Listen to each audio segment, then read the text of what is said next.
मैं हूँ आपका मेज़बान मोहम्मद फ़ारूक नज़र और अपने तमाम देखने और सुनने वाले नाज़रीन को प्रोग्राम में खुशामदीद कहता हूँ। आज 19 जमादुस्सानी है, यकम फरवरी और पीर है और अब इवनिंग आवर में आज का जो सेगमेंट है आज शाम तक आपको यकीनन याद होगा। हर मंडे को हम ये करंट अफेयर्स पे हम अपनी सेगमेंट लाते हैं। मुख्तलिफ खबरें, हालात हाज़िरा, कुछ ऐसे इश्यूज जो अ, अभी-अभी आज हम उससे दो-चार हुए या उससे 1-2 दिन पहले से कुछ ऐसे इश्यू चल रहे थे जिन पर बात करेंगे और आप भी बात करेंगे यकीनन। और मेरे साथ इस सारी गुफ्तगू में साथ देने के लिए साथी मेज़बान हैं, आगा सैयद अली मूसवी, उनको भी प्रोग्राम में खुशामदीद कहूँगा। जी, अस्सलाम वालेकुम। अलैकुम सलाम, बहुत शुक्रिया तमाम नाज़रीन की खिदमत में और जितने सामीन हमें देख रहे हैं और सुन रहे हैं सबकी खिदमत में सलाम अर्ज़ जज़ाकल्लाह। तो नाज़रीन सेगमेंट में इंटरनेशनल कुछ इश्यूज़ हैं, उसमें हमारे आगा सैयद अली मूसवी आपको ब्रीफ करेंगे, बताएँगे, अपडेट करेंगे और कुछ एक तो हमारा प्रोग्राम था, कुछ देर पहले एक प्रोग्राम था, पाकिस्तान के सारे चैनल्स वो चला रहे थे, आपका वज़ीर-ए-आज़म आपके साथ। यानी इमरान खान साहब ने भी एक प्रोग्राम का आगाज़ किया है। इससे पहले मियां नवाज शरीफ भी 90s में कॉल्स दिया करते थे, उनका भी एक प्रोग्राम था, गिलानी साहब भी। तो ऐसे प्रोग्राम्स टीवी पर लाइव कॉल्स लेने का क्या मकसद होता है, इस पर आगे चल के बहस करेंगे, बात करेंगे और उस प्रोग्राम के अंदर जो कॉल्स आई और जो उन्होंने जवाबात दिए उस पर भी काफी तफसीली बात होगी इंशाल्लाह उस पर अगले सेगमेंट में। और कुछ यहाँ की जो अपडेट्स हैं कोरोना वायरस के हवाले से और फिर अब नया वेरिएंट साउथ अफ्रीकन वेरिएंट का फैलाव के हवाले से खबरें सुन रहे हैं। आज जो अमवात हैं वो 406 हैं। तो ये कुछ इंटरनेशनल खबरें होंगी और उसको जानने के लिए पहले मूसी भाई के पास चलेंगे और पाकिस्तान के कुछ इश्यूज जो होंगे उस पर फिर अगला टाइम मैं और हम सब मिलके आपके साथ शेयर करेंगे। जी मूसी भाई। बहुत शुक्रिया। इंटरनेशनल न्यूज़ में जो है वो म्यांमार से जो है फ़ौज ने कूद के ज़रिए जो है वो एक हुकूमत के ऊपर, इक़्तिदार के ऊपर कब्ज़ा कर लिया है। सान सूची को जो है वो गिरफ्तार कर लिया है। बहरीनी अदालत ने एक नुमाइशी अदालत के ज़रिए से वहाँ पर जो नुमाइशी अदालतें लगती हैं, जिसके अंदर ह्यूमन राइट्स की खुलेआम, सरेआम जो है वो पामाली होती है, दोबारा से 8 मुअज़्ज़ज़ शहरियों को सज़ाएँ सुना दी गई हैं। और इराक में दाइश के मुकम्मल खात्मे के अज़म के साथ दोबारा से हशद शाबी जो कि एक रजाकार फोर्स है, उन्होंने अपना ग्रैंड ऑपरेशन शुरू कर दिया है जिसमें दाइश का बड़ा सरगना गिरफ्तार किया गया है, 3 ठिकाने तबाह किए गए और एक टनल को जो है वो तबाह कर दिया गया है।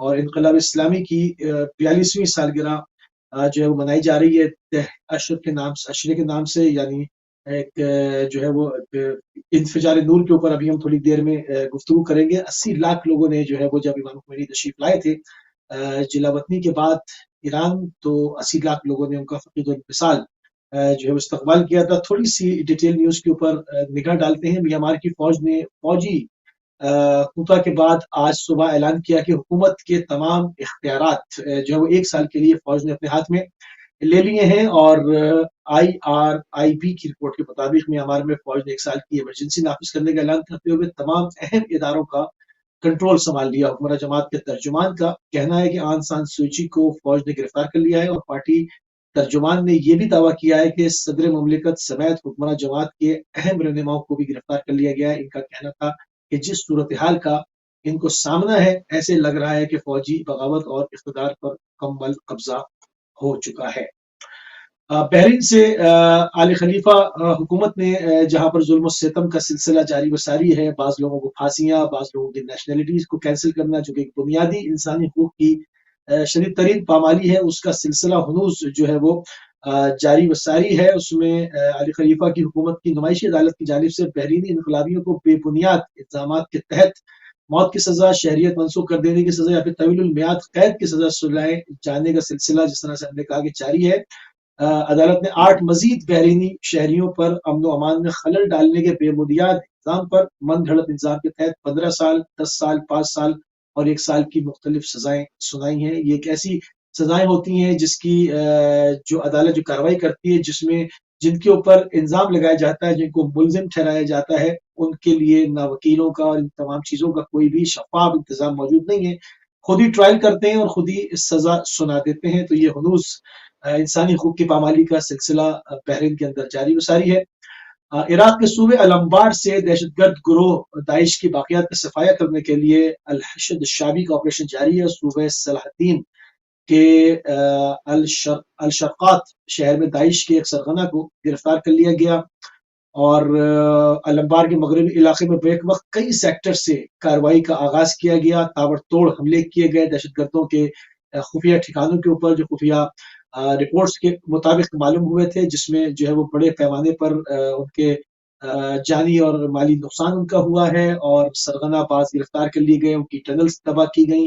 इस तरह के बहुत सारे जो है वो कार्रवाइयाँ हशद शाबी ने की हैं। याद रहे कि इराक जो है वो इस वक्त दोबारा मैदान जंग बनता हुआ नजर आ रहा है। रोजाना की बुनियाद पर अमरीकी कॉन्वाय, जिनको एक इराकी पार्लियामेंट कानून पास कर चुकी है कि अमेरिका की वहां जरूरत नहीं है, आप वापस चले जाएं, मगर वो वापस जाने का नाम नहीं लेते हैं। मगर उनके ऊपर रोज ताबड़तोड़ हमले हो रहे हैं। उनकी कॉन्वाय इराक के अंदर बिल्कुल गैर महफूज होकर रह गए। कोई दिन नहीं गुजरता कि रिमोट कंट्रोल बमों के जरिए से उनके ऊपर हमला ना किया जाता हो।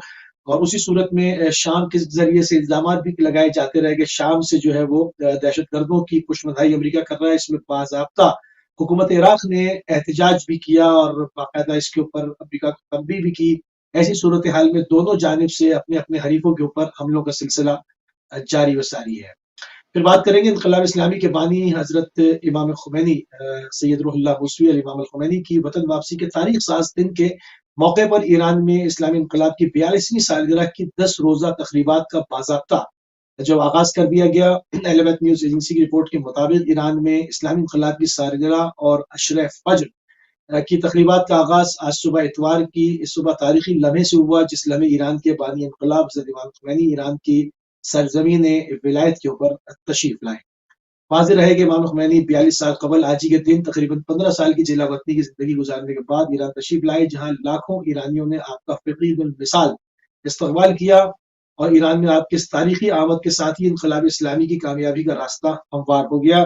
थोड़ी सी इंफिजार नूर के ऊपर बात करेंगे हम। इंफिजार अमूमन धमाके को कहा जाता है, मगर अगर आप देखते हैं कहीं पर भी किसी चीज का, किसी डिवाइस का भी अगर धमाका होता है तो उसकी जो ज़र्रात है वो उड़ के जाते हैं और सिर्फ वहीं पर नहीं बल्कि बहुत सारे एरिया को जो उसकी रेंज में होता है उसको मुतासिर करते हैं। मगर इसको इंफिजार नूर का नाम दिया गया, यानी ये भी एक धमाका था मगर ये नूर का धमाका था, इंफिजार नूर। और इंफिजार नूर के धमाके की गूंज दुनिया के सातों बर्रे आजमों में सुनी गई और इस वक्त उसकी किरणें जो हैं वहां दिया फैला रही हैं और आप देखते हैं कि पूरी दुनिया ही में इस इंफिजार नूर ने अपना काम किया। पूरी दुनिया से बाकायदा एक जमीन साजी जो की गई, एक जमीन को हमवार किया गया। जिस तरह से इमाम खुमैनी ने सहीफे इमाम के अंदर कहा कि ये मुल्क जो है ये मुमलकत इस्लामी ईरान जो है ये मुमलकत इमाम ज़मान की हुकूमत है और इस इनकलाब को जाकर साहिब ज़मान के इनकलाब से मरबूत हो जाना है। यानी हमने ज़मीन साजी करनी है और इस इनकलाब को इसके साहिब के हवाले इमाम मेहदी अल मुंतज़र अलैहिस्सलाम रूही व अरवाह अल फिदा के जो है वो हवाले कर देना है। तो इसकी जो इंफिजार नूर की जो किरणें थी वो पूरे सातों बर्रे आज़म में आप देख सकते हैं, तो उसके असरात को महसूस कर सकते हैं, उस तहरीक की शिद्दत को, उसकी ज़ूफ़िशानी को, उसकी किरणों का बाकायदा मुशाहिदा किया जा सकता है। आज ही का वो दिन था जो तारीखी लहज़े थे जिसमें आप वापस आए और शाह की एक बहुत तवील ज़ालिमाना हुकूमत का जो है वो खात्मा कर कर इनकलाब इस्लामी की आपने बुनियाद रखी। तो ये तो थी नाज़रीन कुछ ख़ास खबरें जो कि इस हफ्ते में और आज के दिन से मरबूत थी, जो हमने आपकी खिदमत में पेश की। बढ़ेंगे जनाब फारूक अज़हर साहब की तरफ। जी, मेहरबानी मुसफ़ी भाई। यकीनन बड़ा तारीख़-साज़ दिन है आज 1 फरवरी। ईरान के इनकलाबी जो हमारे सबके लीडर हैं आयतुल्लाह ख़ुमैनी, और हम इवन पाकिस्तानी मिसाल देते हैं कि बस हमें भी कोई ख़ुमैनी जैसा रहनुमा मिल जाए। लेकिन जी, जो हमारे यहाँ सूरत-ए-हाल है उस पर बात करेंगे। नाज़रीन, आज इमरान खान साहब ने एक अपने टीवी चैनल्स के ऊपर अवाम के साथ एक राब्ता मुहिम का, उसे कह सकते हैं हम, आगाज़ कि आपका वज़ीर-ए-आज़म आपके साथ, उसमें कुछ टेलीफ़ोन कॉल्स मुख्तलिफ़ जगहों से ली गई। उसमें कुछ इंटरनेशनल यानी ओवरसीज़ पाकिस्तानी भी शामिल थे, कुछ मकामी पाकिस्तानी जो उनकी कॉल्स ली गईं। और सबसे पहले फैसल जावेद साहब ने बाकायदा जो प्रोग्राम का आगाज़ है वो दुरूद पाक पढ़ के किया। उसके बाद इमरान खान साहब ने मदीना की रियासत से मुतालिक दोबारा अपनी जो तरजीहात हैं या जो ख्वाब है उसके बारे में नाज़रीन को बताया और कहा कि सीरत नबी सल्लल्लाहु अलैहि वसल्लम वो हम लोगों को पढ़ाया करेंगे और मदीना की जो रियासत उसकी तामीर के लिए जिद्दोजहद जो है उसको जारी रखने का आज़म किया है। अ, अभी फिलहाल तो वो कह रहा हूँ कि जो उन्होंने बातें की हैं कॉलर्स की भी कुछ इस किस्म की यकीनन वो छान पटक करके ही कॉल्स आती हैं, तो काफी कॉलर्स ने उनकी तारीफें भी की थी और यकीनन अगर अवामी राय उन्होंने हासिल करना थी, सही मानों में अवामी राय हासिल करना थी, तो शायद उधर इस्लामाबाद ही कहीं आप पारा मार्केट चले जाते, कहीं और गिरदोनवा किसी बाजार में चले जाते, तो शायद वहां पे जो आटे दाल का भाव है सही मानों में पता चल सकता था। लेकिन बहरहाल ये जैसे मैंने आगाज में भी बताया कि जब वुज़रा आज़म समझते हैं कि हमारी कुछ पॉपुलैरिटी में उस अंदाज से कुछ कमी आ रही है, तो वो ये सहारा ज़रूर लेते हैं और इससे पहले मियाँ नवाज़ शरीफ साहब ने 90s में जब उनकी हुकूमत भी डामाडोल थी और बेनज़ीर साहिबा लॉन्ग मार्च के इशारे दे रही थी, उस वक़्त उन्होंने भी इस किस्म की सूरत-ए-हाल अपनाई और उसके बाद यूसुफ रज़ा गिलानी साहब पे जब प्रेशर था कि वो स्विस हुकूमत को खत लिखें, तो उन्होंने भी टेलीफोनिक जो एक मुहिम है या टीवी के ऊपर बैठ के उन्होंने भी कॉल्स लेना शुरू की। अब इमरान खान का यकीनन वो जो ग्राफ था 2.5 साल हम इससे पहले भी बात कर चुके, आधी उनका दौरे हुकूमत जो है वो इस टर्म का गुजर चुका है। वो के पिछले कुछ दिन पहले उन्होंने एक इंटरव्यू दिया था और उसमें उनका ये कहना था कि ये टाइम बहुत थोड़ा है, अगर वो तब्दीली लाना चाहते हैं तो इसके लिए टर्म जो है वो ज्यादा होनी चाहिए, जो एक डेवलपमेंट्स हैं या कुछ ऐसे प्रोग्राम्स हैं उनको अमली जामा पहनाने के लिए ये 4-5 साल का टाइम बहुत थोड़ा है। तो इस पर भी उन पे तनकीद हुई कि आखिर वो चाहते क्या हैं कि वो जो 90-90 रोज की जो एक डेडलाइन दिया करते थे, अब वो ये 4-5 साल भी उनके लिए कम क्यों महसूस हो रहे उन्हें। बहरहाल महंगाई के हवाले से उन्होंने कहा कि महंगाई सबसे तकलीफदेह चीज है, हर हफ्ते वो मीटिंग भी करते हैं और उनका ज्यादा फोकस यही था कि ये हुई क्यों है, वो ये समझाने की कोशिश कर रहे थे कि पहले 60 अरब डॉलर की इंपोर्ट थी और 20 अरब डॉलर की एक्सपोर्ट थी, अब एक्सपोर्ट थोड़ी बढ़ी है और सब्र करने का दोबारा उन्होंने कहा है। पीडीएम को उन्होंने डाकुओं की एक यूनियन करार दिया है। फॉरेन फंडिंग केस से मुतालिक जब उनसे सवाल किया गया तो उन्होंने कहा कि ये ऐसा ही है कि जब गीदड़ की मौत आती है तो वो शहर की तरफ भागता है, तो हमारे पास 40,000 लोगों की या डोनर्स की तमाम तफसीलात मौजूद हैं, लेकिन फजल रहमान के हवाले से उन्होंने कहा कि लीबिया से वो फंडिंग लेते रहे।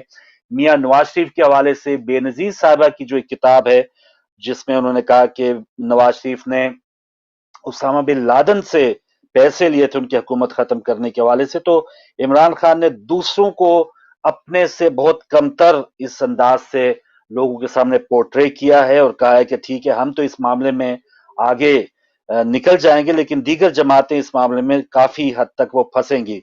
एक सवाल, क्योंकि वो साबका क्रिकेटर हैं और इसी वजह से वो पाकिस्तानी अवाम में वजीर आजम बनने से पहले भी पॉपुलर ही थे, तो पीसीबी को ठीक करने से मुतालिक भी एक सवाल आया कि ये क्रिकेट के मामला चलें, दूसरे मामला जो हैं वो आप इतना टाइम ले रहे हैं, लेकिन क्रिकेट के मामला भी आपसे कंट्रोल में क्यों नहीं आ रहे, तो उन्होंने पीसीबी को भी एक स्टील मिल जैसा या पीआईए जैसा एक इदारा करार देने की कोशिश की कि अभी ये निज़ाम हमारा बहुत ज़्यादा खराब हो चुका है, 40-50 साल से इसमें मुख्तलिफ खराबियां हैं, तो ये आहिस्ता आहिस्ता ठीक होंगे। तो ये एज ए क्रिकेटर या थोड़ा सा ज्यादा इस मामले में हम जिसे कहते हैं ना कि बारीक बीनी से जब चीजें नोट कर रहे होते हैं, तो कम से कम ये उनका जस्टिफिकेशन एक अजीबो गरीब था कि पीसीबी में वो पीआईए या स्टील मिल जैसा मामला किधर से आ गया।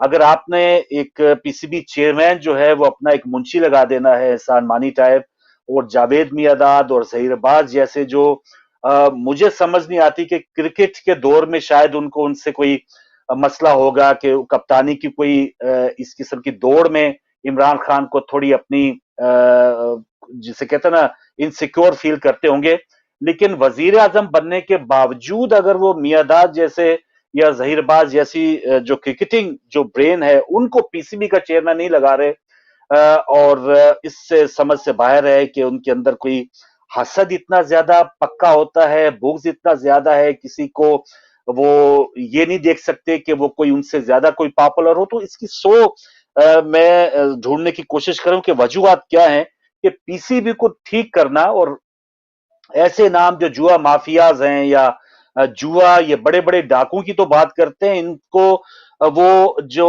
जस्टिस सज्जाद अली, बल्कि जस्टिस कयूम की जो रिपोर्ट आई थी, 7-8 क्रिकेटर्स, उनसे ये छुटकारा हासिल नहीं कर पाए बोर्ड से, तो ये बड़े डाकू या जरदारी या नवाज शरीफ को ये क्या पकड़ेंगे, जब इनके लिए वसीम अकरम उनसे भी बड़ा महसूस हो रहा हो कि इनको निकालना बहुत मुश्किल है, या वकार यूनिस अब भी वो कोच बने हो। तो ये मामलात इमरान खान ने एक टालने की कोशिश की। फिर उन्होंने कहा कि मेरा वजन बहुत बढ़ गया है। बुशरा बेगम ने जब उनका वजन तोला है तो तकरीबन 200 पाउंड तक हो गया था, तो वो ये कह रहे हैं कि मैं ज्यादातर कुर्सी पे बैठा रहता हूँ, मीटिंग्स अटेंड करता हूँ। तो आज उन्होंने अपने वजन के बढ़ने के हवाले से भी कुछ खदशात का इजहार किया, परेशान हुए हैं। लॉन्ग टर्म प्लानिंग के हवाले से कहा गया है कि जैतून की काश्त होनी चाहिए। मुस्फी भाई सुनते रहिए कि मौजूदा जो आज तेल महंगा हुआ है या जो आज जितने की रोटी है, उस पे 2 घंटे में कोई बात नहीं हुई है, लेकिन वो यही कहते रहे कि जैतून काश्त करना चाहिए। मैंने भी घर में जैतून काश्त किया है।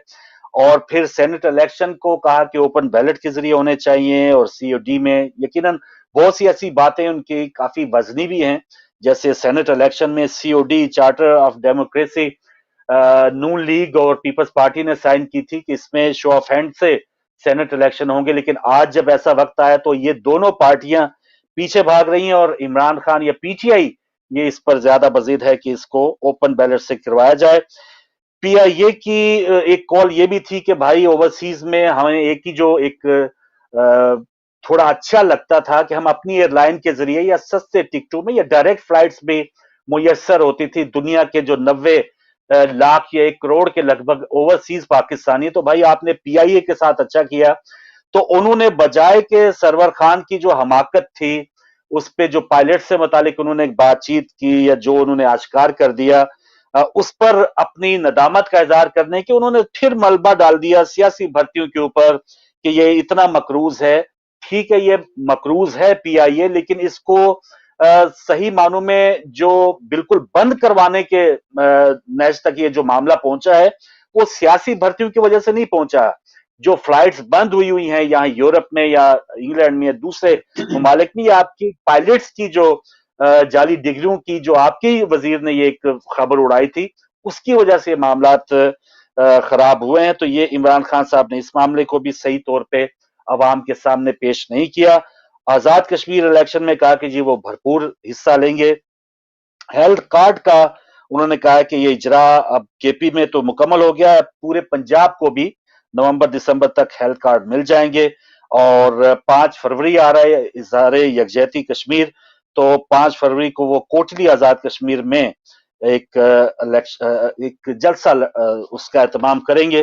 तो ये कुछ ऐसी अहम बातें थी जो इमरान खान साहब ने की। उसके बाद कुछ और खबरें हैं, लेकिन मुसीफ भाई पहले आपसे, और मैं चाहूंगा प्रोड्यूसर साहब नाज़रीन आपके लिए भी नंबर लगा दें कि आज आपका वजीर आजम आपके साथ जो 2.5 साल के बाद इमरान खान अवाम के सामने इस अंदाज से आए हैं, पहले आप कैसा जानते हैं और फिर नाज़रीन इसको कैसा जानते हैं, और कितने मुत्तफिक हैं उनकी जस्टिफिकेशन से कि हर चीज पर उन्होंने कहा कि इसकी वजह क्या है।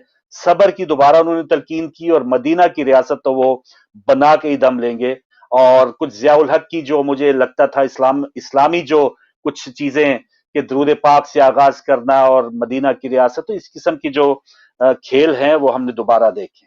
जी मुझसे भाई। असल में बिल्कुल आपने सही तशबीह दी है फारूक भाई कि मुश्किल यही है कि, और वो समझदार के लिए इशारा काफी होता है कि इंसान समझ सकता है कि ये सारा क्या मामला क्या है, खेल क्या है, क्योंकि फॉर्मेट एक है। जो ज़ियाउल हक साहब की टीम है वही इनके पीछे भी है, वही लोग इनके पीछे हैं। तो जिस फॉर्मेट पे उनको चलाया जा रहा था कि निज़ाम मुस्तफ़ा और इस्लाम नाफिज किया जा रहा है और ये सब है, मतलब लोगों को, यानी लोगों की जो असल प्रॉब्लम्स हैं, लोगों के जो एक्चुअल इश्यूज हैं, लोगों को 2 वक्त का खाना मैसर नहीं है, लोगों के लॉ एंड ऑर्डर से लोग परेशान हैं। जी, चोरी चकारी डकैती की इतनी बढ़ गई है, इतनी वारदातें बढ़ गई दोबारा से। इसके अलावा बेरोजगारी है लोगों के पास, मतलब एक लोगों का एक आम एक सादा जिंदगी गुजारना जो है इस वक्त दुबर हुआ है, मुश्किल हो गया है, तो उस तरफ से हटाकर एक नया फॉर्मेट के ऊपर कि जी शुरू करेंगे, उसमें मदीने की रियासत की बातें हो रही हैं, तो फलां हो रही हैं। ये आप बात जब करें जब आप मुल्क को फलाही रियासत होने का ऐलान करें। अगर आप अच्छा, एक तरफ एक मदीने मुसीब की भाई, रियासत की इससे इसके बजाय क्या मजीद पहले तो इसकी जो इस सेशन का या इस प्रोग्राम का जो इन्होंने नाम रखा, आपका वजीर आजम आपके साथ, तो मुझे तो वो मच के मुजाहिरीन याद आ गए जो लाशें रख के बैठे हुए थे। उस वक्त हमारा वजीर आजम किधर था? उस वक्त वो उनके साथ था या नहीं था? पहले तो इस हम्म। नाम को रखते हुए थोड़ी सी उनको शर्म आनी चाहिए थी। नहीं भाई देखिए सब धोखा है ना कि जब आपके इश्यूज पर बात ही नहीं करनी मैंने, जब हाँ मैंने जी। आपके इश्यूज पर बात ही नहीं करनी है तो मैंने करना क्या है? मैंने करना यह है कि नॉन इश्यूज को जिंदा करना है। ऐसी बातें करनी है जिसका एक आम आदमी की जिंदगी से कोई ताल्लुक नहीं है। अगर आप डेवलपमेंट देखें जो माशी सूरत हाल है, जिस तरह लोग चीख रहे हैं कि महंगाई होती चली जा रही है, कोई रोजगार के जरिए नए मौके पैदा नहीं हो रहे, जो पहले से बेरोजगार थे वो अपनी जगह पर, आपने आकर मजीद लाखों लोगों को बेरोजगार कर दिया। मीडिया की पूरी इंडस्ट्री जो है वो तबाह कर दी, फिर कोविड ने आकर और सोने पर सुहागा कर दिया। इसमें जो मुझे एक बहुत बड़ा एक खतरे का साइन नजर आ रहा है वो ये कि पाकिस्तान ने जो इस वक्त बड़े फख्र से कहते हैं कि जो हमने जो सऊदियों ने या अमारातियों ने हमसे कर्जा मांगा हमने उनको वापस कर दिया। आपने वापस कहाँ हम्म। किया है? आपने चाइना से लेके उनको दे दिया।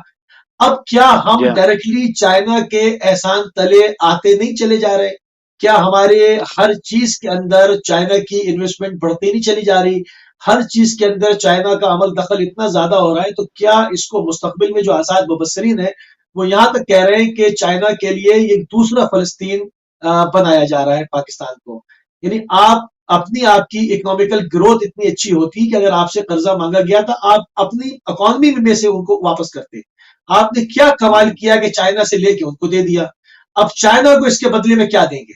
देखिए जब इंटरनेशनल जी हाँ। रिलेशन होते हैं तो इसमें कोई मतलब ये नहीं होता कोई मफाद के रिश्तेदारी सौदे नहीं है। हैं, जी हाँ, जी रिश्तेदारी हाँ। नहीं है। ठीक है ना, जब वो जी हाँ। आपको आपके मुंह मांगे उसके ऊपर कीमत के ऊपर जैसे आप सवाल कर रहे हैं वो फौरन आपको उतना पैसा दे रहे हैं, तो वो उसके बदले में क्या कुछ मांग रहे हैं जरा इमरान खान साहब वो भी बयान कर दें। वो भी तो बयान कर दें हम्म। ना जरा। वो भी जरा बिल्कुल आकर सही। आवाम के सामने बयान करें कि हमने एक कॉल की और चाइना ने हमारा कर्जा उतार दिया, हमने इसके बदले में क्या डील की है इस पर बात नहीं कर रहे। तो ये बिल्कुल जो सही। मुबसरीन है वो इसी खदशे का इजहार कर रहे हैं कि पाकिस्तान को एक फिलिस्तीन बनाया जा रहा है चाइना के लिए। आने वाले हम्म। वक्तों में हम्म। हमें चाइना से जान छुड़ानी जरा मुश्किल हो जाएगी क्योंकि इतना पेनिट्रेट कर गया बिल्कुल हो। सही। तो इन जी तमाम हाँ, चीजों जी को हाँ। भी तो तो एड्रेस करें। बिल्कुल सही। तो नाज़रीन, साथ-साथ आपकी कॉल्स का भी आगाज़ करते हैं। पहले कॉलर हमारे साथ हैं। आज इमरान खान साहब का प्रोग्राम, आपका वज़ीर-ए-आज़म आपके साथ, उसके कुछ पॉइंट्स पर बात हो रही है। आपने अगर ये इसे देखा है तो इसको कैसा पाया? पहले कॉलर हमारे साथ हैं। अस्सलाम वालेकुम। वालेकुम सलाम। जी बहन। बहुत अच्छी बातें अली भाई भी कर रहे हैं और आप भी बहुत अच्छी बातें कर रहे हैं। बड़ी मैं मेहरबानी। सिर्फ कुछ ऐड करना चाहती हूँ कि आप इस बात पर बहुत फख्र महसूस कर रहे हैं, बहुत अपने आप को बड़ा जान रहे हैं कि मैं अवाम से बात कर रहा हूँ। ये बहुत बड़ी बात होगी है। हुँ, हुँ। अवाम से बात करने का नहीं, you are not part of solution, then you are part of problem. ठीक है। अगर आप सोल्यूशन की तरफ नहीं जाते तो जाहिर है आपने नारे अमीरुल मोमिनीन के लगाए और हरकतें आपकी डोंगी बाबा और जो उसके चेले हैं वो वाली हरकतें कर रहे हैं हुँ, हुँ, और हुँ। नारे लगा रहे हैं अमीरुल मोमिनीन के। हुँ, हुँ। अब इनका नारा था कि गरीब को दायरा कैंसर अस्पताल बनाया है या दूसरे जो इन्होंने फंड फलाही जो काम इकट्ठे किए हैं। करके जो इदारे बनाए हैं, तो हम लोग तो यही समझते थे कि ये मुल्क को बहुत आगे लेके जाएंगे, लेकिन गरीबों का तो मतलब एक किस्म की उनकी चमड़ी उधेड़ दी है। हुँ, हुँ। जिस तरीके से महंगाई ऊपर लेके जा रहे हैं और गरीब बेचारा वो परेशान है कि किस तरीके से अपना गुजर बसर करे। इतनी मुश्किल हालात और अनएम्प्लॉयमेंट, यकीन करेंगे मैं अभी पाकिस्तान से होके आई हूँ। हुँ, हुँ। इतनी अनएम्प्लॉयमेंट है, इतने यंग लोग बिल्कुल किसी किस्म की उनकी कोई पूछने वाला नहीं है। हर बंदा जो है वो इतना परेशान और इतने अनएम्प्लॉयमेंट इतनी ज्यादा है कि आप सोच भी नहीं सकते। और ये बातें क्या कर रहे हैं, चाइना से गाय लाएंगे, वो इतना दूध देती थी देती है और इतना ये कोई बातें करने वाली हैं। तो आप इंडस्ट्री की बात करें, पीआईए आप नारे लगाते थे कि हम लोग तो पीआईए को पता नहीं कहाँ लेके जाएंगे, तो दुनिया हमसे एयरलाइन हमसे मशवरे लेके चलाती थी और हमसे मिडिल सही ईस्ट है। में लोगों ने एयरलाइन चलाई। तो उम्मीद है ये बहन तो हो आपको। क्या रहा है? मतलब कोई हम्म। इमरान खान को नजर नहीं आ रहा ये तो मुल्क की करप्शन बहन अगर आप बता मेरी रही है, आवाज तो सुन सभी रहे कर्जों हैं, की तरफ इन्होंने इशारा किया कि ये कर्जे किस तरह कम अगर करेंगे, कौन सी इनके पास सोल्यूशन है, और कर्जों पे कर्जे, कर्जों पे कर्जे, कर्जों पे कर्जे लिए जा रहे हैं। हेलो, सही है, सही है। मैं पूछना ये चाह रहा हूं कि आपको फिर जो अगले जो इनके 2.5 साल बचे हैं उससे कोई उम्मीद है, या इनको वाकई किसी ना किसी अंदाज से ही अब इनसे जान छुड़ानी चाहिए? पीडीएम वालों का तो अपना एक जो नहीं एक ये तो एक खेल का बैगेज है। मैदान नहीं है कि पाकिस्तान जिंदाबाद तो सलाम मुर्दाबाद, आप हम्म। जिंदाबाद हो गए और वो तो दूसरा मुर्दाबाद हो गया। ये नारे लगाना छोड़ दें, इस पाकिस्तान के साथ सीरियस होके ठीक खेल है। ना खेलें इस पाकिस्तान के साथ। आप बहुत बड़े खिलाड़ी हैं, लेकिन हाँ, ये इतना बड़ा खेल इस पाकिस्तान के साथ ना खेलें कि अमल में कुछ और कर रहे हैं, अमल में ढोंगी बाबा और वो उसके चेलों वाली हरकतें कर रहे हैं, और इतने बड़े बड़े नारे मदीना की रियासत के खुदा का वास्ता ठीक है। कोई एक यानी ये ड्रामे नहीं चलेंगे। देखे। सही है बहन, आपका पॉइंट आ गया। और दो इश्यूज पर मेरा रह गया था। एक तो उन्होंने तौहीन रसालत से मुतालिक भी आज एक दो सवालात उनके हवाले से आए थे, और खत्म नबूवत से मुतालिक। और क्योंकि अभी जो मौलाना खादिम रिजवी साहब हैं वो तो खुद तो फोत हो गए, लेकिन उनकी जमात का जो एक मुतालबा था कि फ्रांस के सफीर को हटाया जाए, तो वो भी डेडलाइन जो है वो नजदीक आ चुकी है, और वो दोबारा वो जो तंजीम है वो इस्लामाबाद की तरफ मार्च करने की तैयारियां करी। तो एक दो सवालात कुछ ऐसे भी आए थे कि वो अपनी बड़ी एक वजाहत दे रहे थे कि मैंने और तैयब उर्दगान ने पूरे 55-56 ममालिक जो इस्लामी हैं उनमें से ये फ्रांस में जो वाकयात हुए उस पर अपनी आवाज उठाई थी, और हम ये काम कर रहे हैं, और दीगर इस्लामी ममालिक को भी मैंने खत लिखे हैं। तो इस पर वो अपने आप को काफी शो करा रहे थे कि वो सरगर्म है, क्योंकि ये एक जो प्रेशर है तहरीक लब्बैक वालों का, वो भी सर पे मंडलाने के लिए तैयार है कि वो नामूस रसालत पर जो उनसे वादा किया गया था, रिटन मुआहदा हुआ था कि वो फ्रांस के सफीर से मुतालिक जो है वो कानून साजी या कुछ ऐसे मामलात को आगे बढ़ाएंगे। एक ये, और दूसरा ब्रॉडशीट से मुतालिक जो एक कमीशन बनाया गया है रिटायर्ड जस्टिस अजमत सईद की सरबराही में, उसको उन्होंने जस्टिफाई किया है, कहा है कि वो इसलिए बनाया है कि वो नैब को समझते हैं, वो प्रोसिक्यूटर रहे हैं, तो इसकी उन्होंने ये वजाहत दी है। तो इस पर दो इश्यूज पर आपकी भी राय शामिल करेंगे। पहले तो मुंशी भाई क्या देखते हैं सर, ये जो हमारी बहन की भी कॉल थी कि ये जो ड्रामे हैं, या अब अवाम ऐसा नहीं कि उनके अंदर शऊर नहीं है, कुछ तो ऐसे लोग हैं कि वो उनको आज तो शायद वो पता नहीं किस किस खलीफा से मिला सकते हैं वो तो, लेकिन जो हकीकत है वो हमारे सामने है कि इमरान खान साहब कैसे कोशिश कर रहे हैं कि वो जो पजीराई जो उनकी पहले थी वो उसको गेन रखें। देखिए 2.5 साल आपने आधा जो है वो अरसा जो है वो शुरू का आपने गुजार दिया। शुरू में आपने ये कह करके एनआरओ नहीं दूंगा, किसी को नहीं छोड़ूंगा, सबको जेल में डाल दूंगा, सब पैसा बाहर से लेकर आऊंगा, ये कर दूंगा, मैं वो कर दूंगा, पाकिस्तान में रोडें सोने की बन जाएंगी, इतने करोड़ लोगों को रोजगार दूंगा, ये करूंगा।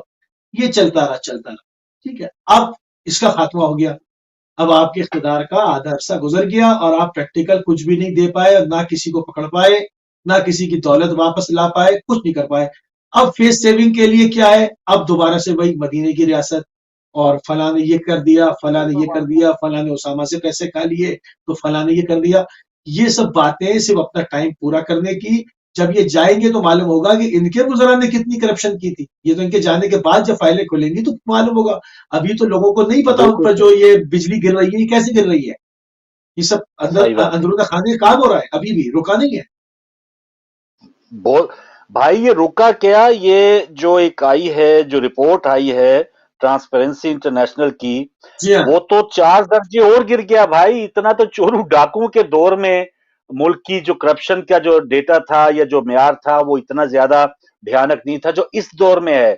और कुछ वजीरों की एग्जैक्टली। कोशिश थी कि इसको पुराना करार दिया जाए, ये 2017 का है, कोई 16 का कह रहा है, लेकिन ट्रांसपेरेंसी वालों ने कहा है कि ये जो 13 इदारों का जो डेटा है वो 2018 से 2020 तक के दरमियान का है। तो ये भाई ये असल में झूठ जो है वो नहीं चलेगा जी। नहीं, वो तो नहीं छुपेगा। देखिए, ये जो फ्रांस के सफीर वाली बात हो रही है, जी देखिए मैं आता किसी को भी हूँ। जी, जी, आप ले लें, कॉल ले लें पहले, कॉल ले लें। चले कॉलर। जी अहमद साहब अस्सलाम वालेकुम। वालेकुम सलाम भाई, जी आपको और अच्छी भाई को बहुत बहुत सलाम। जी शुक्रिया। आपने वालेकुम सलाम काफी अच्छी रहमतुल्लाह। निशानदेही की है, जी लेकिन एक तो ये जो कारपोरेशन है, जो कंपनियां बनकर खानदान जो चिमटे हुए हैं इक़्तिदार के साथ, जब तक ये खत्म ना हुआ, इसने काफी आकर सफाई तो की है। ठीक ये है जो अभी जिन्होंने कब्जे करा के जो फाइनेंसिंग करते थे पीछे से, ठीक है जो खोखर ग्रुप है, या आप देखें कि वो जो साथ साथ राइट साइड पे घूम रहा है शेर अली, वो का बेटा, क्या ठीक है नाम है वो, उसका भांजा, सही है जी। उसने 2 अरब की जमीन उसने संभाली हुई थी जंग के पास, और ये जितने भी हैं इन्होंने सब ने कब्जे किए हुए थे, वो सारे दानियाल से, और ये जो ली है चीजें, ये तो काफी आपके सामने कुछ ना कुछ अच्छे काम तो किए हैं। अगर 204 पे नंबर गया तो 200 पर कौन लेके गया था? 124 4 नंबर तो 124 सर 204 नहीं है अभी, ये 204 नहीं है 124 पे था। 180 मुल्कों की उनके पास थी सारी जी। नहीं, जितने नंबर पे आपने कहा 4 नंबर ये ले गए, 100 से ऊपर है ना ये नंबर जी दे जी रहे हैं। 204 नंबर पे मेरा मुल्क हमारा नहीं आया, सर या 124 उसमें पे आ गया। परसेंट क्या हुआ है ऊपर? चले आप बात करें बात करें। हाँ, मेरा मकसद ये है कि 4 वाले को तो गिला करते, 200 वालों को नहीं गिला करते जो यहाँ पे पहुंचा के गए हैं। ठीक है अब कभी कर्जा सऊदी अरब का वो किस्त वापस करे, जो कर्जों की वो भी करे, और सऊदी अरब का भी दे। अगर चाइना कर रहा है तो जो मुल्क चला रहे हैं उनको ज्यादा पता है। दरिया के जो किनारे पे घूमकर जो कहता ना इतना घर है, ठीक जब है तक छलांग ना लगाए उसे पता नहीं होता कितना गहरा पानी है। ठीक है हम दरवाजे, हम खड़े हुए ऊपर बंद के ऊपर खड़े, हम अंदाजे लगा रहे हैं। जिन्होंने छलांग मारी उनको पता क्या कर रहे हैं और कैसे चल रहे हैं। महंगाई वाकई बहुत है, जी लेकिन ये सारा कुछ इसने नहीं किया। कोई कवर कर रहा है अगर अदारों को। ठीक है अगर जो अदारे पुलिस वाली है या रेलवे है या PIA, एक दिन में ठीक हो जाएगा जो इतना बिगड़ा हुआ है। ठीक अब है जो वजीर आजम था उसने कहा 158 जो था वो लगाया, तो मुझे तीसरी दफा वजीर आजम चुनो और सूबों को जनाब वो MSC अवार्ड जो है वो दो, सब कुछ दो। अब पता नहीं लगता कि वफाक जो है वो जो पैसे दे देता है वो बेचारा खुद पीछे भीख मांगने वालों की तरह हो जाता है, और ये जो सारे लेके अपना बंदर बांट सारे सूबे बांट लेते हैं, और वजीर आला किसी को बताता ही नहीं है। वो ठीक जो है मुराद अली शाह, उसने कहा मैं किसी को क्यों बताऊं, और काम कोई नहीं हो। जो गंदम चोरी सब कुछ बेईमानी, खरीदी नहीं, गैस नहीं खरीदी, गंदम नहीं खरीदी कि हमारे पास बहुत पड़ी है, और जब महंगाई हो गई तो वो सारी वफाक पे डाल दी कि ये हुकूमत ने की है। हर बंदा। आज एक और आखिरी पॉइंट है, मौलाना हैदरी ने कुल वाला दोबारा सुनी है जी ये पीपल पार्टी के जो रहमान मलिक से, तो उसको फिर नहीं आई। बस तो वो ये अपनी आपने एक काम पे तो वो साबित कदम रहा है ना सर बस सही है। उसने एक कहा बात पे पक्का रहा है वो। वाकई नहीं, उसने दोबारा हाँ, फिर ये याद बिल्कुल भी सही। उसको नहीं आई। तो हम कैसे कह सकते हैं वो अपनी जबान के पक्के नहीं है। रहमान मलिक कह लें या जो भी है वो अपनी बात पे कायम है, पहले भी नहीं आई थी आज भी नहीं आई। तो जी मुफ्ती साहब वो कह रहे हैं कि कुछ जो चैलेंजेस थे वो साबका हुकूमतों के बहुत ज्यादा गंभीर इन्होंने किए हुए थे, तो थोड़ा वक्त दें। लेकिन अब तो आधा टाइम गुजर गया, अब तो 2.5 साल नहीं, हो गए। कितना वक्त दें? वक्त देने का कोई टाइम नहीं है। वक्त देने का टाइम नहीं है। जो सिचुएशन नजर आ रही है, जो सामने मंजरनामा नजर आ रहा है, उस पर बात करेंगे। दीन भी यही कहता है, इखलाक भी यही कहता है, और अकल भी यही कहती है कि जो जाहिर है उसके ऊपर अमल किया जाए। अब ये नहीं फला की नियत फला थी और ये थी, मुझे किसी की ना आपको किसी की नियत का इल्म हो सकता है।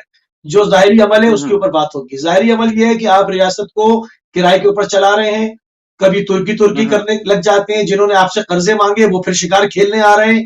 आपकी अपनी स्टेट पॉलिसी होनी चाहिए भाई, एक स्टेट पॉलिसी होनी चाहिए कि दुश्मन कौन है, दोस्त कौन है।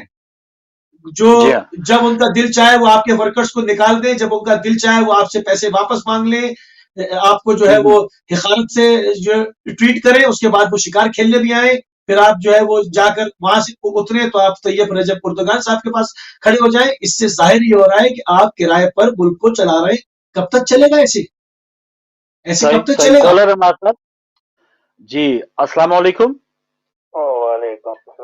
ओ बिस्मिल्लाह नकवी साहब, बिस्मिल्लाह। मैंने आपको एक नंबर और भी भेजा हुआ था, मैंने कहा आज नकवी साहब मिल गया था मुझे, नाराज ना हो जाएं कि किसी तरह उनकी कॉल मिल जाए। अल्लाह एक और मौका मिल जाएगा दूसरी तरफ से भी। जी जी जी मुझे भाई आपको भी सलाम करता हूँ। तो है आज मदद जी मौला अली मदद। सलाम। तो भाई पहली बात तो ये है कि बड़ी बड़ी कालें आती हैं, जी हाँ। बड़ा बड़ा कुछ बोल के जाते हैं। पहले इनसे ये पूछो, हम्म, दूसरों के तो चंद चंद मरले नजर आ गए हैं। जी हाँ। तो ये 7 अरब का बनी गाला का माल 12 लाख में मिला, जो 150 रुपए मरला में पड़ रहा है। इस पे किसी की नजर नहीं पड़ी।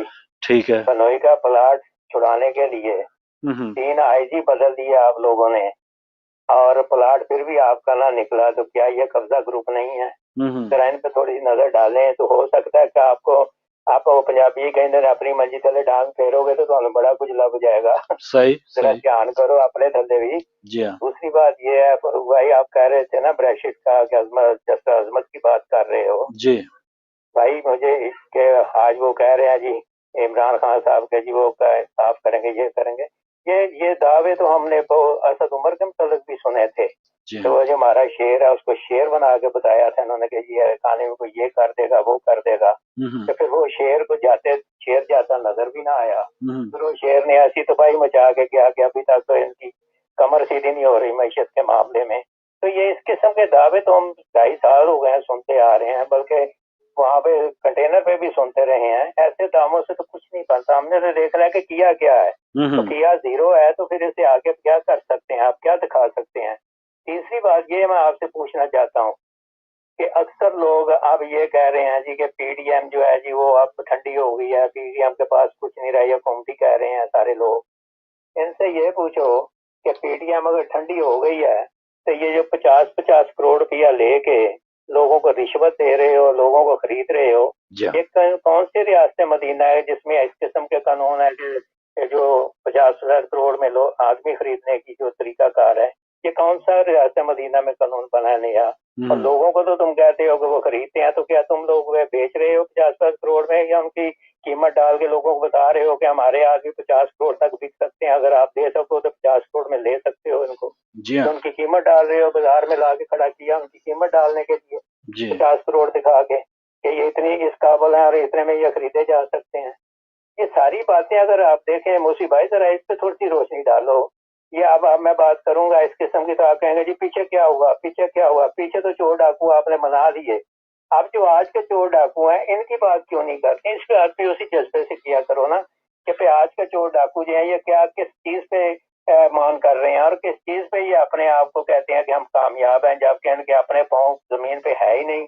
और ये किसी वक्त भी आप देखें पेट्रोल बढ़ गया 5 दफा बढ़ा है, बिजली बढ़ गई 2 दफा बिजली बढ़ गई है।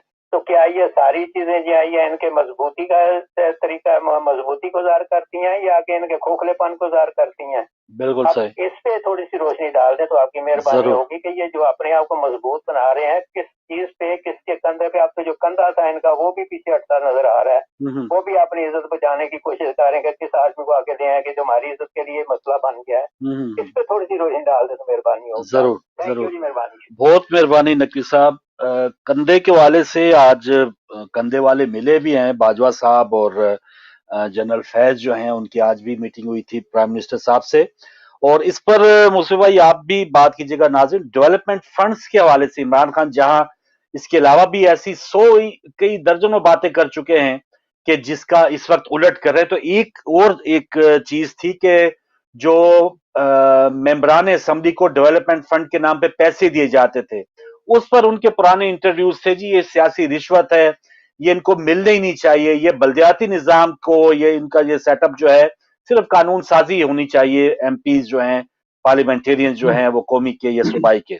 लेकिन अब जो है वो 50-50 करोड़ रुपया दिया जा रहा है और सेनेट इलेक्शन सर पे हैं। आज काफ लीग के उनके एक वक्त मिला है परवेज लाई बकौल उनके सबसे बड़े डाकू, उनके साथ बातचीत हुई है और उनके एक सेनेट की जो सीट है या जो नामजद मेंबर है उनका नाम भी फाइनल हो गया है। तो सब कुछ वो कर रहे हैं जो उसके खिलाफ कहते रहे हैं और वो सब कुछ नहीं कर रहे जिसकी आवाम को उम्मीदें थी उनसे। तो जी क्या कहेंगे जो नकवी साहब ने बताया? स्क्रिप्टेड है, नकवी साहब दुरुस्त फरमा रहे हैं। देखिए ये स्क्रिप्टेड है। जब जिस तरह से ज़िया उल हक साहब का एक स्क्रिप्ट था, निज़ाम मुस्तफ़ा इस्लाम ला रहे हैं जी, शरीयत नाफिज हो रही है, वो एक स्क्रिप्ट था। उसके ऊपर वो चलाते रहे साला साल। ये लेकर आए दूसरा स्क्रिप्ट, क्या उसका नाम तब्दील कर दिया, रियासत मदीना कर दिया कि मदीने की रियासत बना रहे साहब। अब लोगों को एक तशवीश के वो रियासत के अंदर क्या होगा, उसके खदोखाल क्या होंगे। शुरू के स्क्रिप्ट के जी ये हो जाएगा, पाकिस्तान कर्जों से निकल जाएगा, पाकिस्तान में खुशहाली आ जाएगी, इतने करोड़ नौकरियां दूंगा, इतने घर बना के दूंगा, ये करूंगा वो करूंगा। वो स्क्रिप्ट था हुकूमत में आने के लिए। अब जब हुकूमत में आ गए तो अब हुकूमत में आने के बाद क्या है, अब उन तमाम चीजों से आप हर चीज की प्रॉब्लम रखकर कि पिछलों ने ऐसे किया था तो मैं ये कर नहीं पा रहा, वादा मैंने किया था मैं इसलिए नहीं कर पा रहा कि ये लोग मुझे करने नहीं दे रहे, ये फला ने एहतजाज कर रहे हैं, फला जी कोविड आ गया तो जी फला हो गया। लोग प्रैक्टिकल जवाब चाहते हैं, क्या आप प्रैक्टिकली क्या करके दिखाएंगे लोगों को, अब जब यकीन आएगा। आपने पहले क्या कहा था, एक आध बात गलत हो जाए तो इंसान उसको छोड़ता है कि चलो ठीक है कहा था, नई सियासी वजूहात होंगी, मसाइल होंगे। यानी जितना कुछ आपने कहा था उसमें एक चीज पे भी अमल नहीं किया, कोई एक चीज। हम तो अब नहीं नहीं, वो बिल्कुल ऐसे हो गया है कि जैसे वो बिल्कुल उसके उलट करना है, उन्होंने ये तहिया कर लिया। एक और कॉलर है हमारे साथ। अस्सलाम वालेकुम। फारूक भाई। जी अली साहब, खुश आमदेद। वालेकुम अस्सलाम। अली भाई, कोई हौसला हौसला दें कि क्या होगा क्या नहीं होगा। आज खान साहब ने आवाम को फिर कहा कि सब्र करें, तो कितना सब्र चाहिए अभी और। सर जी, आप दोनों मेरे भाई है, आप मौका देते लोगों को बात करने के लिए, आपने फोन नंबर दिए हुए है। जी हाँ। लेकिन मुझे यकीन है अगर मैं सच बात करूंगा तो आप मेरी कॉल काट। नहीं नहीं नहीं नहीं, आज सच बात करें। और आप मेरे भाई यकीन करें, अगर फैक्ट एंड फिक्र आप बात करें ना तो मैं आपके साथ, जो सही बात है मैं आपका साथ। सही है। आप एक वन साइडेड कर देते तो वो फिर इस तरह की बात होती। देखिए ये आप लैब में 389 अरब जो है ना ये पैसा 389 अरब जो पैसा जो है ना पिछले साल रिकवर किया है, ये तो वो किधर है अली भाई? यही तो चीज पूछ रहे हैं अली भाई। साथ साथ चलते हैं ना, साथ साथ चलते हैं। जो रिकवर किया है तो उसका कोई फायदा हो ना भाई, कि घर में कोई रोटी आई है उसका कोई आटा सस्ता हुआ जी, इतना रिकवर किया है। या जैसे आज खान साहब ने कहा जी, पहले 20 अरब डॉलर सालाना करप्शन होती थी, तो चले 2.5 सालों में 50 अरब डॉलर तो बचने चाहिए था। अब तो बहुत ईमानदार लोग हैं ना, तो 50 अरब डॉलर एक तो बचत ये हो गई। 389 अरब आप कह रहे हैं। तो आज फिर बिजली महंगी हुई है, आज फिर जो है पेट्रोल महंगा हुआ है। तो ठीक है, हम वही कह रहे हैं कि हमें वो तो बताया ना, जो जो आपने काम अच्छा किया है उसका कोई फायदा किसी भूखे को मिला है या नहीं मिला। अब बोलिए सर, आपके पास खुला टाइम है। अच्छा देर भारी सर जी। ये बात यह है कि ये आपको पता है कि इमरान खान और उसकी पार्टी, बाकी सारे पाकिस्तान के चैनल पर ये बात डिस्कस होती रहती है कि बिजली के जो कारखाने लगाए गए, जो कॉन्ट्रैक्ट किए गए, वो डॉलरों में किए गए, वो महंगे हैं। ठीक है। तो ऊपर जो है ना बहुत सारा कर्जा है, इसी तरह पीएलए के ऊपर कर्जा है, इसी तरह भारतीय स्टील मिल सभी जगह पर कर्जे, सब जितने इदारे आपके कर्जों के नीचे हैं। और उसके अलावा आपके ऊपर जो बैरूनी कर्जा है, जो आपने उस तरफ देखे तो वो जो आप किस्तें देते तो कहीं ना कहीं पैसा इकट्ठा करके उन कर्जों पर जाता है। ये बात कुछ नहीं अली भाई, वो पहले भी तो जा रहा था ना सर, वो पहले भी तो जा रहा था ना कर्जा। आपने मुझे सवाल किया तो मुझे बारी बारी। नहीं तो साथ साथ ही सवाल ही होगा ना सर, वो आप कौम से खिताब तो नहीं करे। मैं पूरा साथ साथ आपसे पूछूंगा ना कि भाई जो कर्जा जो अगर या तो था पहली हुकूमतों ने लिया है, तो वो भी तो उसको लौटा रहे थे या नहीं लौटा रहे थे। तो अब फर्ज किया मैं इधर गंदगी का ढेर लगा और मैं कह रहा हूं कि जी मैं सफाई करने आया हूं, तो सफाई उसमें से कम हो, ये गंदगी कम होनी चाहिए या गंदगी और बढ़नी चाहिए। महंगाई अगर इन्होंने रोकनी है ये तो मफरूजे है ना। आप अच्छा पर बात करेंगे तो मफरूजा नहीं, हकीकत है, ग्राउंड रियलिटी। आज भी 2 रुपए तेल महंगा हो गया। सुनी हुई बात है ना। सुनी हुई नहीं है सर। करूंगा उसके ऊपर मेरी कोई रिसर्च होगी तो बात करूंगा, वरना मैं इस तरह बात नहीं करता। अच्छा, आप वॉकआउट कर जाएंगे? मैं उनको जवाब दूंगा, मैं आप मुझे मौका दे, मैं उनको बारी बारी ब्रेक डाउन करूंगा। अच्छा करिए। अभी ये तो भाई शहबाज गिल से भी बात नहीं हो पा रही, आप कैसे ब्रेक डाउन करेंगे सारी ये चीजें? जी करिए करिए। देखिए पिछले हफ्ते भी मैंने आपसे कॉल की, आपने 3-4 ऐसी मिसालें दी, अगर मौका दे तो मैं उनका भी बात करूंगा। मौका दिया सर। तो मेरे ख्याल में वो फैक्ट एंड फिगर से दूर दूर उनका कोई वास्ता नहीं। जो पिछले हफ्ते जो आपने मिसालें दी, मैं उसके ऊपर बात करूँ। मैं कहता हूँ कि देखे पिछले साल जो है ना लैब ने इतना पैसा रिकवर किया या नहीं किया? अभी ये हमें क्या पता किया या नहीं किया। इनके पॉलिटिशियन ने इनसे जजाते जो उनके छुड़ाई नहीं जा रही है, सरकारी जमीन छुड़ाई नहीं जा रही, अरबों खरबों की जमीन जो है उसको बाजियाब नहीं कराया जा रहा, रिकवरी नहीं हो रही, ये आपको नजर नहीं आती। महंगाई पे काम हो रहा है, महंगाई बड़ी थी लेकिन पैसा काम हो रहा है, इदारे साथ दबा है। पीआई, आप पीआई की बात करते हैं 2017 के अंदर, आप इसके ऊपर फैक्ट निकाल कर देख रहे हैं, ये यूके ने 83 जहाज जो है वो पाकिस्तान को उनको कहा था ये यहाँ नहीं लैंड कर सकते, इनको बंद करें, ये उड़ने के काबिल ही नहीं। चले, वो एक अलग इशू था। हम जब बात करते थे कहते थे ये बात सही नहीं, ये इस तरह नहीं उस तरह नहीं। 2.5 साल 2.5 साल में आप क्या सकते हैं, इमरान खान क्या कर सकता है। और मदीने की रियासत के असूल की जब इमरान खान बात करता है तो कोई गलत है, वो कौन को कहता नहीं कि उस मदीने के रियासत की जो असूल थे उसके ऊपर चलो, तो असूलों की बात करता है, एक दावत देता है आपको कौम को।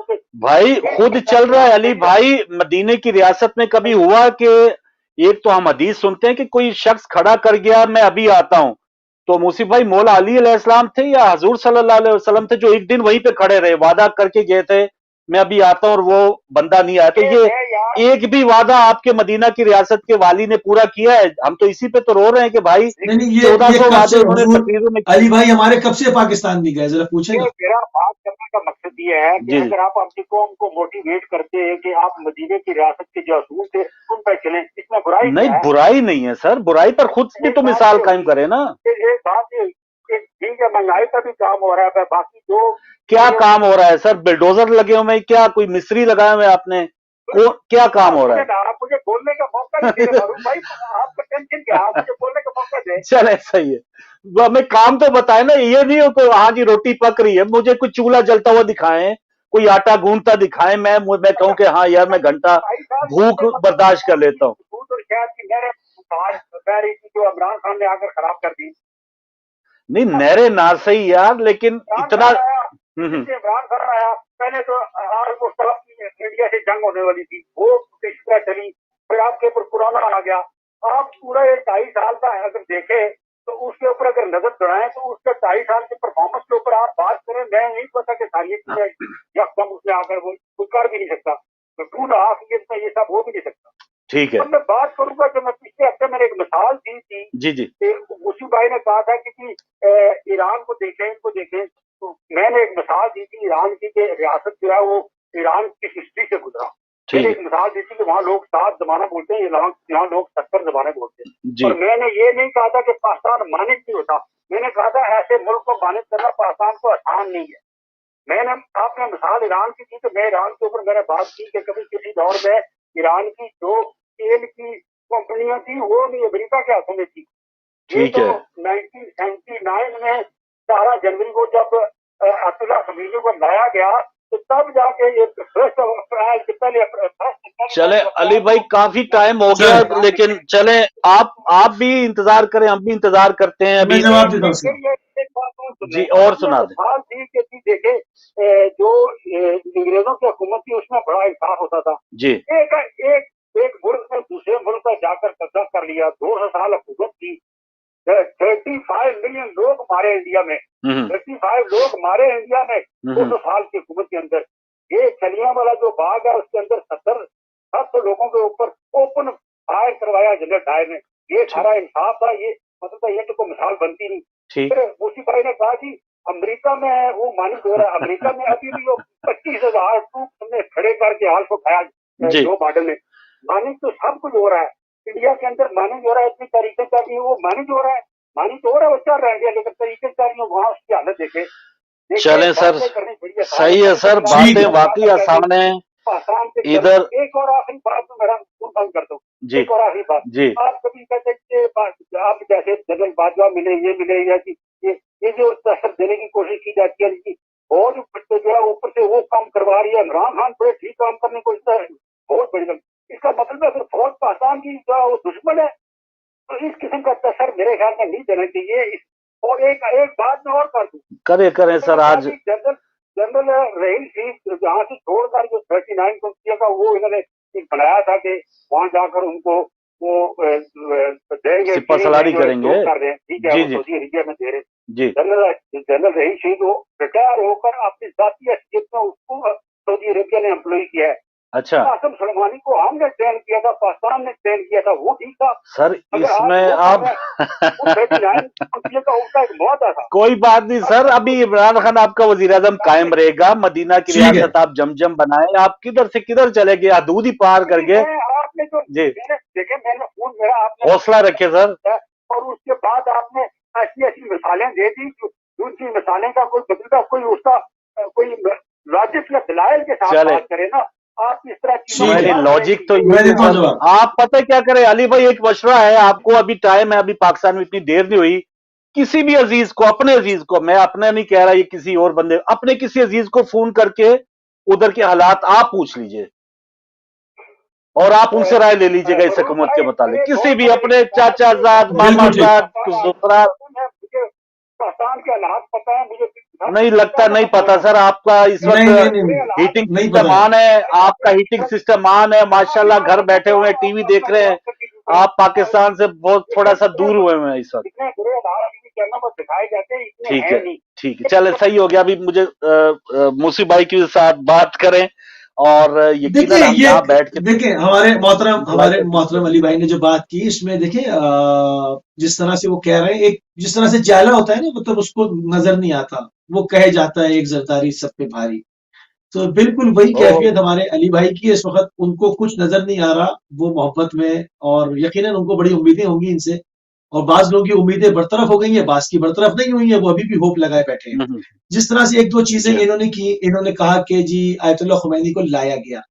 देखिए लाया नहीं गया, आवाम खड़ी हो गई, आवाम को निजाम इस्लामी चाहिए था, लाया नहीं गया, आवाम लाई, आवाम ने चाहा, तब्दीली अंदर से आती है। आप हुकूमत, आपने इंसाफ का नारा लगाया, आपने आके डिलीवर क्या किया? वो आए, उन्होंने कहा निजाम इस्लामी बनाऊंगा, निजाम इस्लामी बनाया। उन्होंने कहा कि यहाँ से तागूत का खात्मा होगा, इसराइल की एम्बेसी जो शाह के जमाने में थी उसको फलस्तीन की एम्बेसी में तब्दील कर दिया, उनके सफारतकारों को निकाल दिया, जो पैसा उनका बाहर पड़ा हुआ था, बाज अमरीकी सफारतकारों के साथ क्या किया था उन्होंने, सबको याद है कि लाके तोपों के ऊपर बांध दिया कि ये पैसा रिलीज कर दो, वरना ये अपने टाइम पे तोपें फायर हो जाएंगी। आप कह कुछ रहे हैं, कर कुछ रहे हैं, आप मिसाल जो दे रहे हैं वहां की मिसाल देके, जो उन्होंने कहा वो किया। फिर आपने सुलेमानी साहब की बात की, तो सुलेमानी साहब को अगर आईएसआई ने ट्रेन किया या जो भी था, क्या सुलेमानी ने जाकर किसी गरीब मुल्क के ऊपर हमला किया? क्या बेगुनाह लोगों को कत्ल किया? आपने राहिल शरीफ साहब को जिस गुरोह की क्यादत के लिए भेजा है, वो पिछले 5 साल से यमन में मजलूमों को कत्ल कर रहा है। आप मुझे बताएं कि कौन से मुल्क में जो है वो इतने अहम राज लेके लोग पाकिस्तान से बाहर, अपने उस मुल्क से बाहर जाते हैं? आपके यहाँ एक दुबई में है, एक ऑस्ट्रेलिया में है, एक सऊदिया में, एक फला है, मतलब आपके सामने ये सब चीजें। इसी के असरात हमारी आवाम भुगत रही है कि हमारी कोई अपनी स्टेट पॉलिसी नहीं है। हमारी रियासत कभी तुर्की के पास खड़ी हो जाती है कशकोल लेकर, कभी सऊदिया के पास, उन्होंने तेल बंद किया, उर्दगान साहब के पास चले गए, वहां से हरी झंडी होगी कहीं और चले जाएंगे, कभी इसने मांगा चाइना से लेके दे दिया। ये आपकी खारजा पॉलिसी है, ये आपकी स्टेट पॉलिसी है। देखिए वहां पर बाइडेन आ गए, ट्रंप चले गए, क्या उनकी खारजा पॉलिसी में कोई फर्क आया? नहीं, जो नेशनल पॉलिसी है वो रहेगी, सिर्फ चेहरा तब्दील हुआ है थोड़े बहुत स्लोगन के साथ। अमेरिका का एक सहाफी इधर कत्ल हुआ था, डेनियल पर्ल, उसका केस चल रहा था, उसके मुल्जमान की शायद जो है आजादी की बात हो रही थी अभी। जी हाँ, उनका जो अभी वजीर खारजा बना, उसने अभी फोन कर भी दिया एक शहरी के कत्ल के ऊपर जो वो मामला कर रहे हैं। तो इमरान खान ने तो वो कौन आफिया सिद्दीकी का भी कहा हुआ था कि मैं छुड़ा के लाऊंगा। आफिया पे बात की, आज तक आपने आफिया पे बात नहीं की, ठीक है। और इससे पहले जो हुकूमतें गुजरी पकड़ कर देते रहे हैं, गिरफ्तार कर करके उनके हवाले करते रहे। देखिए जहां पर मैं बात, अगर कॉलर है तो आप शामिल कर लें। मैं कॉल ड्रॉप हुई, लेकिन जी जी, कहने का मकसद ये है कि हम इमरान खान साहब पे वो तनकीद नहीं कर रहे कि जो किसी पार्टी का कोई वर्कर उनको तनकीद बराए तनकीद कर रहा होगा। हम तो पुर उम्मीद थे भी, और अल्लाह करे कि अभी भी उनके अंदर जो भी कोई सलाहियत है या किसी तरीके से भी कोई मामला जो है वो पाकिस्तानी अवाम के लिए बेहतर हों। तो आज जो भी उन्होंने कहा कि अभी भी मजीद सब्र करें, महंगाई जो है वो दोबारा उसी तरह बढ़ रही है, तेल महंगा तो हर चीज समझे महंगी। तो इसकी वजूहात और जो रिकवरियां हो रही हैं उसका फायदा जब तक अवाम को नहीं हो रहा, तो ये तो शोर मचता रहेगा। हमने इस पूरी तनकीद में एक जुमला ये नहीं कहा कि जरदारी साहब आ जाएं, एक जुमला ये नहीं कहा जी नवाज शरीफ आ जाएं, क्योंकि अवाम के पास एक अफसोसनाक सूरत हाल यह है कि अब कौम के पास इससे बड़ा और ऑप्शन नहीं था जो उन्होंने 2.5 साल पहले कहा। अब तो वही था कि आगे क्या कहते हैं, पीछे कुआं आगे खाई वाला मामला, या आगे कुआं पीछे खाई, ये वाला चक्कर हो गया। अवाम को तो रिलीफ दे ना। जी जी कॉल ले अवाम को रिलीफ। जी अस्सलाम वालेकुम। वालेकुम सलाम फारूक भाई, या जी मौला अली मदद, इश्तियाक भट्ट साहब, शुक्रिया। मौसी भाई आपको भी मेरा अस्सलाम वालेकुम, या अस्सलाम मदद। जी शुक्रिया मौसी भाई आप और फारूक भाई आप इनकलाबी हैं, आप अपना इनकलाब जारी रखिएगा। नहीं, हम कोई इनकलाबी नहीं है, सीटों पे बैठे हुए हैं अपने अपने घरों में सर। दर्द होता है ये रियासत और मुल्क का दर्द होता है जो बयान करते हैं, हमें किसी से कोई दुश्मनी नहीं है। जी जी बिल्कुल। अभी मौसी भाई ने जो बातें की है ना, ये बिल्कुल 110% नहीं 150% अच्छी है। एक ऑस्ट्रेलिया में बैठा हुआ, एक वहां रिटायर हुआ और यमनी को जिबा कर दिया, एक दुबई में बैठा हुआ, एक पता नहीं सऊदी अरब में कहाँ बैठे हुए। तो खुदारा ये मुनाफत मुल्क से अगर खत्म नहीं होगी जी। अभी फारूक भाई आपको भी पता है कि जो क्लिप साबका खान साहब के हम देखते हैं तो शायद हम शर्माते हैं, यार ये कैसी बातें करता था, ये उनके खिलाफ करता था, जर्नैलों के खिलाफ। जी हाँ, ये बात सच है ना। बिल्कुल। आज मीडिया का दौर है फारूक भाई, तो आज उसको क्या हो गया, तो सबसे बड़ी मुनाफत तो ये है। ठीक है। तो मैं समझता हूँ कि ठीक है, मैं ना मैं जरदारी का माहिती हूँ, ना मैं नवाज शरीफ का, जिसने भी लूटा मुल्क को या जिसने भी अवाम को किया, वो अवाम का जो दुश्मन है, वो मुल्क का दुश्मन है, वो रियासत का दुश्मन है। लेकिन ये तो होना चाहिए था ना फारूक भाई, आप मेरी तारीफ कीजिएगा कि जहां से नवाज शरीफ ने छोड़ा था वहां ही रहता तो बेहतर नहीं था कि अगर 10 रुपए की चीज थी, चलो 10 ही चली। बेहतरी करने वाले वहां से बेहतरी शुरू करते कि वो उससे भी और खराब कर दिया। आपकी कॉल ही ड्रॉप हो गई इश्तियाक भट्ट साहब, आप दोबारा आ सकते हैं। एक बड़े अजीब बात है कि एक बड़े अजीब बात है, एक बहुत मजे की बात है। इमरान खान साहब जब हुकूमत में नहीं थे तो एक मर्तबा लश्कर झंगवी का नाम लिया और कहा कि जी बसों से उतार के शिनाख्त चेक कर करके अहले तशी को कत्लेआम करते हैं, ये लश्कर झंगवी वाले, ये इनकी स्टेटमेंट है मीडिया के ऊपर, और ये ऐसे और ये वैसे। वो इससे और तगड़ा जुमला उन्होंने उनका कि लश्कर झंगवी वालों को एस्टेब्लिशमेंट कहती है।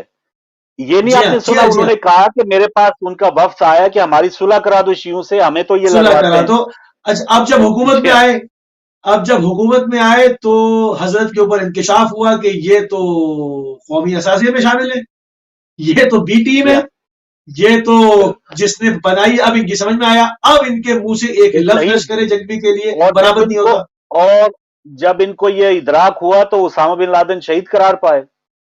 जी हाँ, मतलब अब एक लफ्ज नहीं कहते। अब आप सोच लें तो मतलब एक सियासतदान का एक लेवल होता है, उसका एक विजन होता है।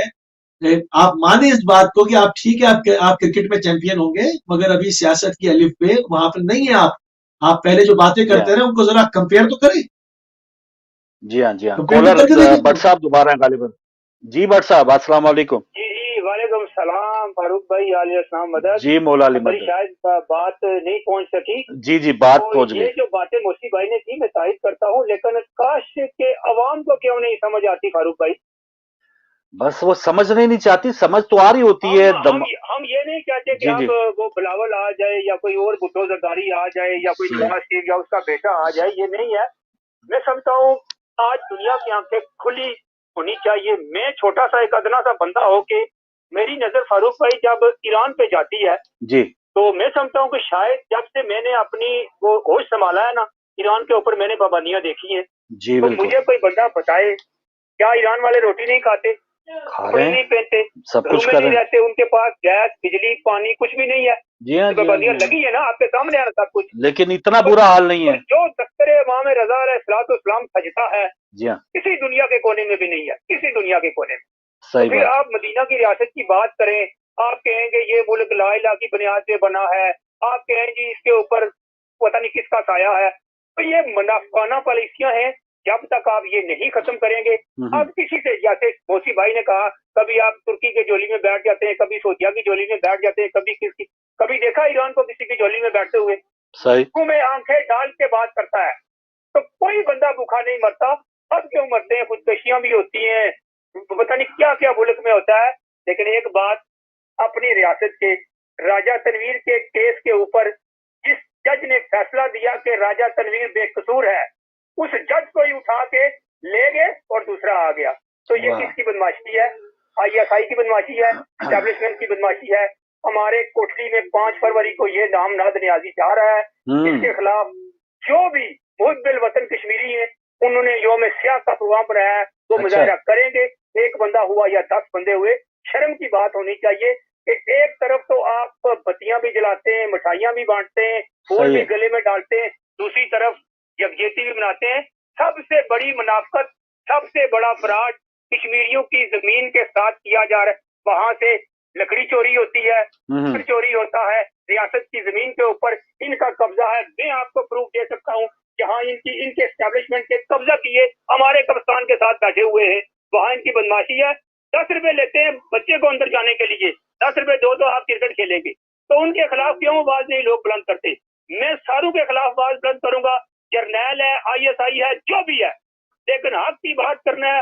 मर जाओ, कल खुदा के आगे जाना है। बोसी भाई, ये वक्त कौन सा जा रहा है? आज दुनिया कहाँ की कहाँ पहुंच गई है, क्या हो रहा है मुझे नहीं पता। इस पाकिस्तान में कब तरक्की होगी? मुनाफकत नहीं खत्म होगी तो ये मुल्क कभी भी संवरेगा नहीं। जिस तरह मोसी भाई कहते हैं, सारे का सारा कसूर अवाम का है, बस